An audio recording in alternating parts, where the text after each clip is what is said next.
we tried to get shelter from any of the burned out houses, and we went under the foundation to try to hide because in our my dad helped make this air raid shelter, but the family that he helped, where we were supposed to be together, wouldn't let us in. So we had to go and run and find a place that was big enough for us to crawl under. But before that, we had to cross a big wall, which some of the people cut down and just enough for one person to go through.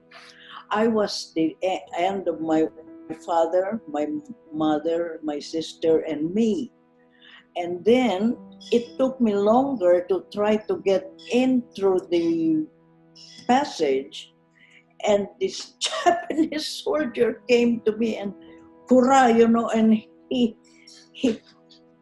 poked my back with his bayonet.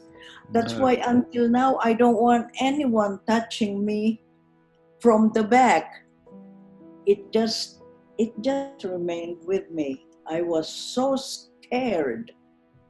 Yeah. I was then 13, 14 at that time. And so anyway, we were able to find a place where there was a wall standing and a swimming pool. I know a swimming pool was on the other side. My dad said, go and get some water because our water supply was gone. So he boosted me up and I scooped, probably it was just a small tin cup that we had, and we shared that water. And then next morning he said, go and get some more. And when he boosted me up, I saw our neighbor, it was an older lady, floating on the pool. And I said, no, Dad, I can't get this water. And he said, get it, we're also thirsty. I said, no, boost me down. And I came down and I told them that I can't remember her name, but I said, she is floating on top of the pool. I said, I can't go near that again. And then after, when we were allowed to go to the beach, because we couldn't get close to the ocean. We never saw the water for 3 years. So my sister said, let's go and see how the beach is. And anyway, it looked good. And that is where we met some soldiers, and they started talking. And my sister said, don't say anything, I'll do the talking. And I said, oh, well, that's fine with me.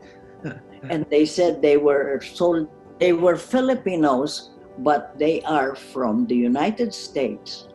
And they were introducing themselves, and they said that they wanted to meet some of the Ilocano, which is my parents' dialect. And so my sister said, oh, so you are not Philippine Scouts? And they said, no, we are in the United States Army.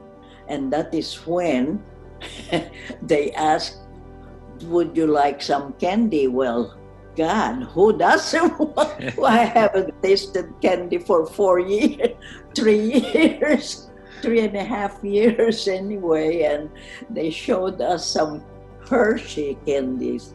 And that's why some of the war brides would call me, hey, Hershey girl.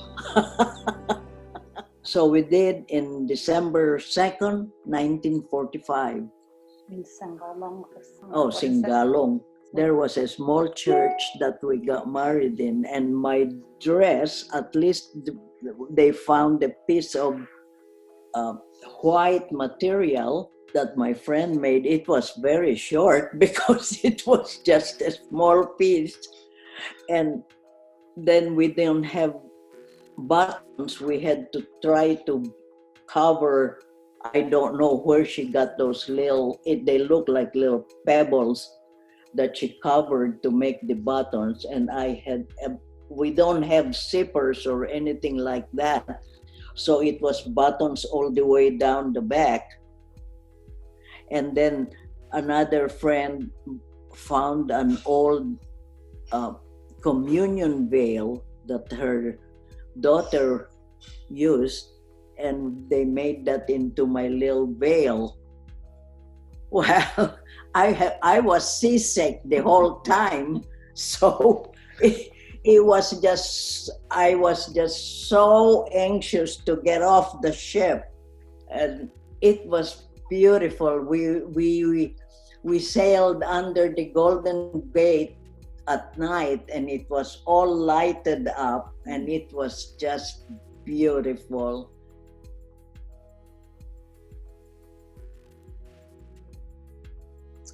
I guess if they love them well enough, to me, love conquers all. That is my idea.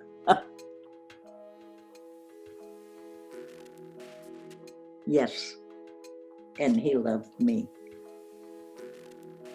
And he took good care of me up to his dying days. I miss him so. You took care of him too. It was almost 57 or 56.